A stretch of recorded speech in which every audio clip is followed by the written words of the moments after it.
Hello students, welcome to our channel Ashoka Biology. Myself Amit Tiwari. आज का हमारा चैप्टर जो है एनसीईआरटी एग्जाम्पलर सीरीज में principle of inheritance and variation. इसको आप मेंडेलियन कैरेक्टर्स के नाम से भी इस चैप्टर को जानते हैं, मेंडल के नाम से भी जानते हैं, जेनेटिक्स के नाम से जानते हैं। तो फिलहाल आइए इसके क्वेश्चन सॉल्व करते हैं।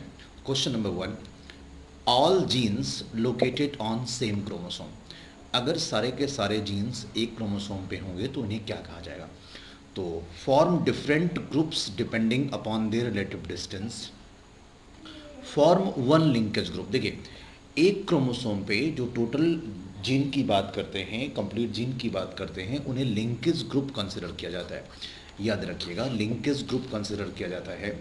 मॉर्गन साहब ने बताया कि लिंकेज या नो लिंकेज, चाहे लिंकेज हो या लिंकेज ना हो, ये डिपेंड करता है प्रॉक्सिमिटी ऑफ टू जीन्स, मतलब दो जीन्स के प्रॉक्सिमिटी के ऊपर डिपेंड करता है, मतलब वो कितने पास पास हैं, इनके ऊपर लिंकेज डिपेंड करता है। तो पहली बात, जो भी all genes located on the same chromosomes are forms linkage groups, याद रखिएगा। तो सेकेंड क्वेश्चन आपका आता है, conditions of a karyotype 2n+1 and 2n+2 are called.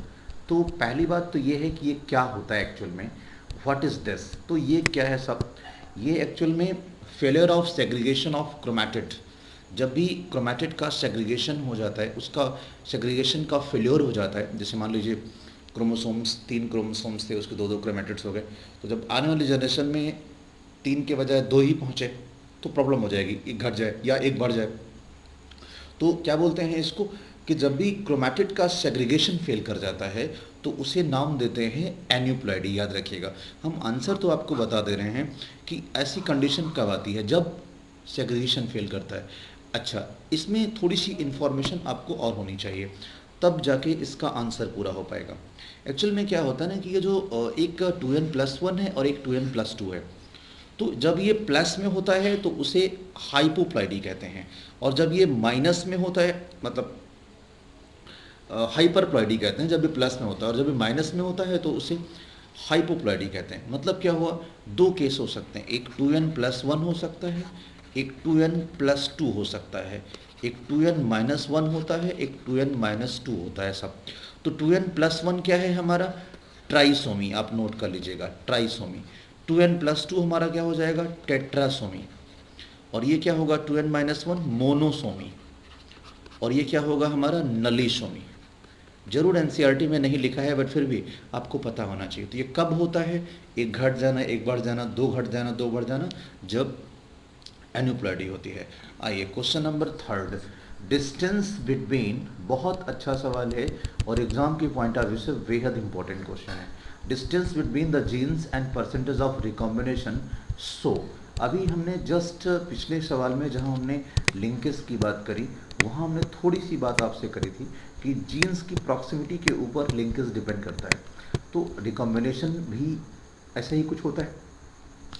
तो इस सवाल को ध्यान से समझना, distance between genes and percentage of recombination, ये किस पे डिपेंड करता है? तो आप याद रखिएगा, ये इन्वर्स रिलेशनशिप पे डिपेंड करता है, मतलब जस्ट उल्टा। मतलब इसका क्या हुआ कि percentage of recombination, percentage of recombination inversely proportional to proximity between the genes या डिस्टेंस बिटवीन जीन्स। याद रखें, हमेशा ये सवाल आपके काम आएगा। और लिंकेज डायरेक्टली डिपेंड करता है, याद रखिएगा। तो इसी से आप सवाल निकालें, आंसर निकालेंगे। तो आंसर शुड बी बी। अगला सवाल, if genetic disease is transferred from a phenotypically normal but carrier female to only some of the male progeny, the disease is. अब देखिए, बात यहाँ पे कर रहे हैं, एक कैरियर की बात कर रहे हैं, फीमेल टू ओनली सम, मतलब फीमेल सिर्फ किस में ले जा रहा है, इस तरीके की कुछ बात होती है। ये फीमेल तो कैरियर हो जाएगी और ये सिर्फ किस में डिजीज ले जाएगी, मेल में ले जाएगी।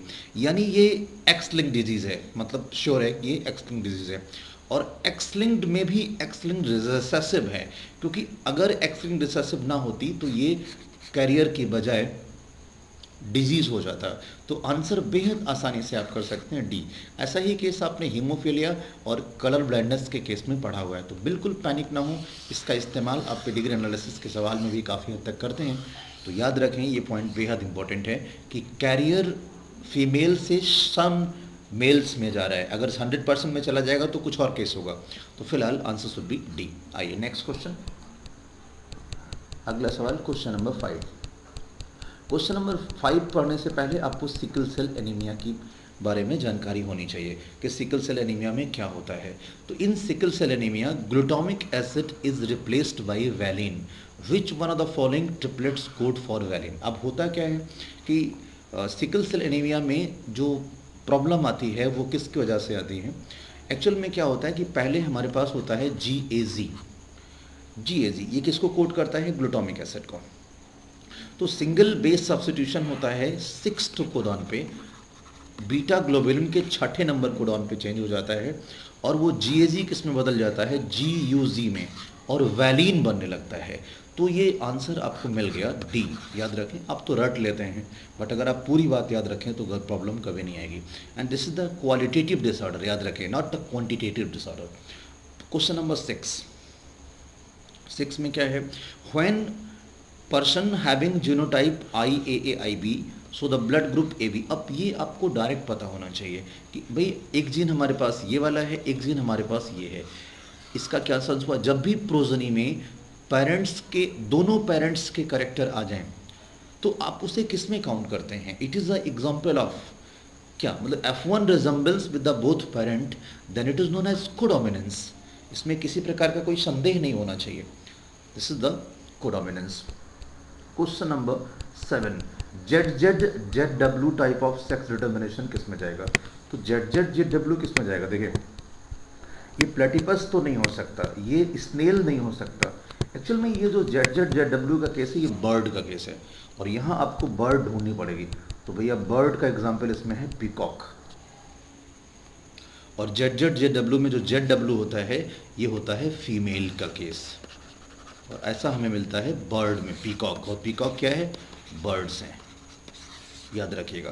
Question number 8, A cross between two tall plant, A cross between two tall plant resulted in offspring few dwarf plant, what would be the genotype the both parent. देखिए ये डायरेक्ट आपको case idea होना चाहिए कि दो tall plant के बीच में अगर क्रॉस कराया गया, ये भी टॉल है ये भी टॉल है, और इसमें कुछ प्लांट डॉर्फ आ गए।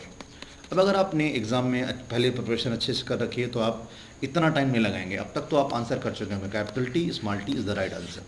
इन्हीं के बीच में क्रॉस हुआ है, क्योंकि डॉर्फ का आना ही ये प्रमाणित करता है कि ऊपर दोनों में स्मॉल t रहा होगा, क्योंकि रिसेसिव करेक्टर है ये जल्दी खुद से नहीं आता। तो नॉर्मल सी बात है, जब तक दोनों में स्मॉल t नहीं होगा तो सेग्रीगेट नहीं हो सकता। तो इसलिए आंसर हमारा हो जाएगा 8 का capital T small t capital T small t। तो answer should be B. Question number 9 में a dihybrid cross if you get, याद रखें, if you get 9:3:3:1 it denotes. अब देखिए होता क्या है कि हम मोनो हाइब्रिड में क्या पढ़ते हैं, मोनो हाइब्रिड में हमारे पास आता है 3:1, दूसरे मोनो हाइब्रिड में कितना आएगा 3:1। अब डाई हाइब्रिड में मल्टीप्लाई कर दीजिए। अगर इन दोनों में आपस में जीन्स में कोई भी मतलब नहीं है, यानी ये सेग्रीगेट इंडिपेंडेंटली सेग्रीगेट करते हैं, तो ये रेशियो आ जाएगा 9:3:3:1। अगर कोई भी डिफेक्ट ना हो तो 2 alleles of 2 gene are interacting with each other. अगर इंटरेक्ट कर जाएगा तो ये कुछ ना कुछ गड़बड़ होगा। It is a multigenic inheritance. ये क्या है, एक मल्टीजेनिक इनहेरिटेंस है। तो यहाँ पे प्रॉब्लम हो सकती है। Answer should be D, the alleles of the 2 genes are segregating independently. आप आसानी से आप इसका आंसर निकाल सकते हैं कि ये इंडिपेंडेंटली सेग्रीगेट कर रहे हैं, तो किसी प्रकार से आपको असुविधा नहीं आनी चाहिए। क्वेश्चन नंबर 10 का आंसर करिए। क्वेश्चन नंबर 10,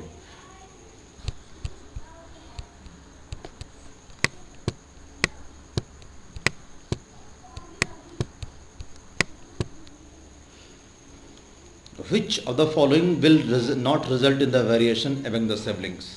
तो क्या होगा इसका आंसर, आंसर बताइए।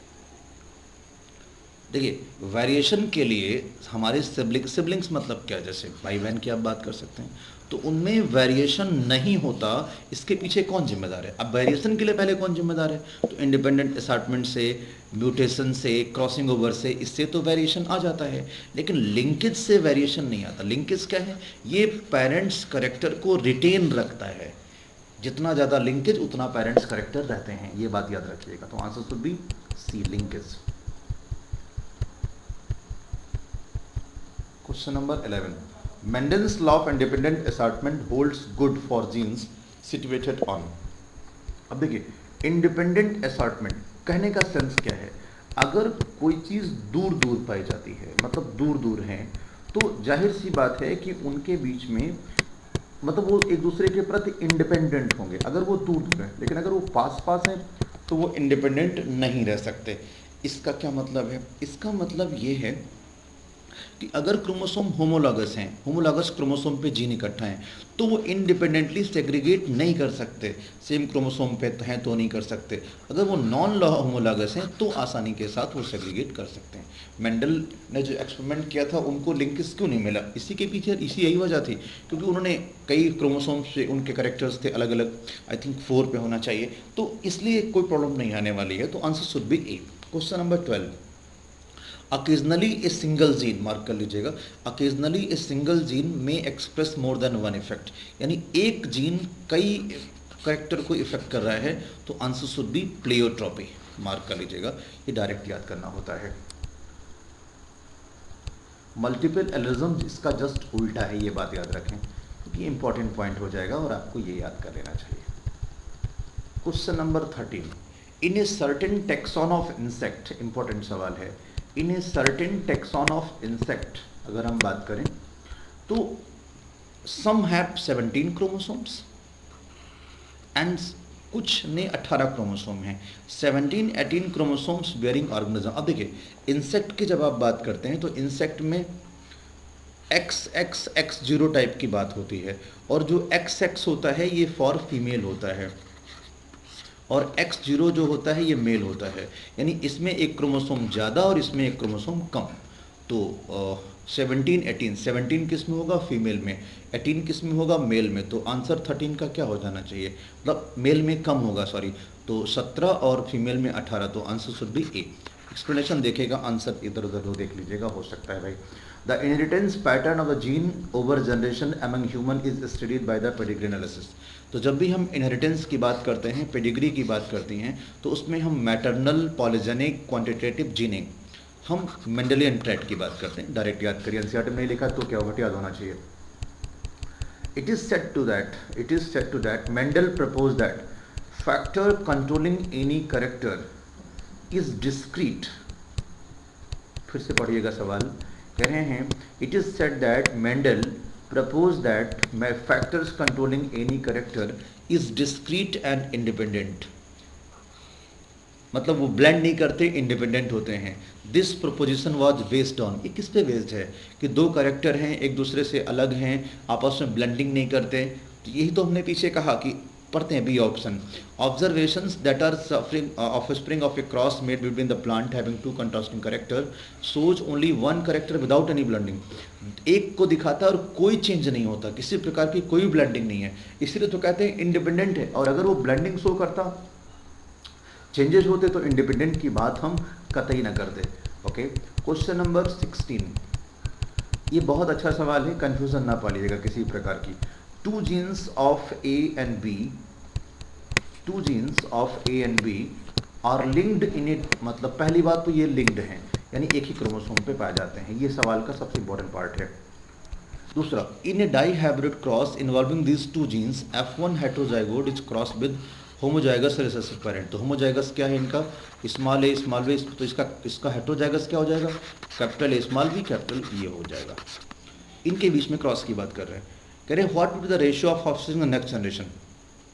अब अगर ये लिंकेज ना होता तो हम कुछ और बात सोचते, तो लिंकेज होने की वजह से इनके बीच में जो गैमीट बन के आएंगे वो कौन सा बन के आएगा? Capital B small B, capital A small B, small A small B, और एक क्या हो सकता है? स्मॉल ए कैपिटल बी। 4 प्रकार के गैमीट ये बन के आ जाएंगे।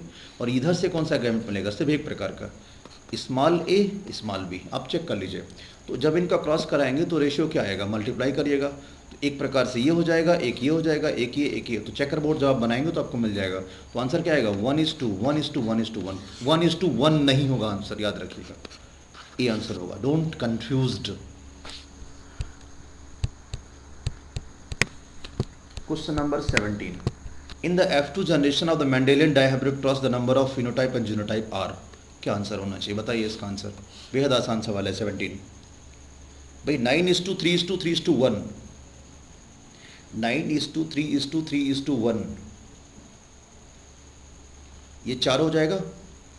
फिनोटाइप बोलिए, फिनोटाइप क्या हो जाएगा 4, और जीनोटाइप क्या हो जाएगा 1:1:1, 2:4:2, 1:2:1, तो भैया 4:9, फिनोटाइप 4:9, तो 4:9 किस में ऑप्शन में, तो option should be D, check कर लीजिएगा। क्वेश्चन नंबर 18, क्वेश्चन नंबर 18 में क्या है, पढ़िएगा। 18 में mother and father of a person, mother and father of a person with blood group O having A and B blood group, मतलब एक भाई साहब हैं, उनका जो ब्लड ग्रुप है वो क्या है, ओ है, और उनके मदर और फादर का ब्लड ग्रुप ए और बी है। तो what with the genotype of mother and father, तो इनके जीनोटाइप जानने हैं। अब इनको जीनोटाइप जानने के लिए हमें क्या करना पड़ेगा कि अगर ये ओ आ रहा है तो इसका मतलब है कि इनमें जो जीन होगा, आप ये समझिए सब, कि इनका जो जीन होगा क्या होगा, IBI, और इनका क्या होगा जीन जो बन के आएगा, इनका आएगा IAI, यही हो सकता है। तो अब इसका आंसर आप आसानी के साथ कर सकते हैं।